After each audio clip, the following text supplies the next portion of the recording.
हामी आज यहाँ कुमलटार पानी ट्याङ्कीमा चाहिँ न्युरो खोज्न आइरहेको छौँ र हाम्रो मदन सरले चाहिँ मजाले न्युरो छुटाउनु हुँदो रहेछ।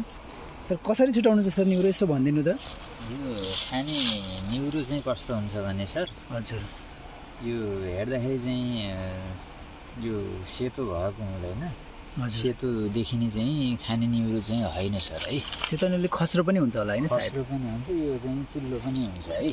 खाने न्युरो भनेको चाहिँ हामीले यसरी चाहिँ छुट्याउनु चाहिँ पर्यो। जस्तै यो चाहिँ हाम्रो खाने न्युरो होइन होला सर, होइन यो होइन होइन है, यो पात पनि फरक छ।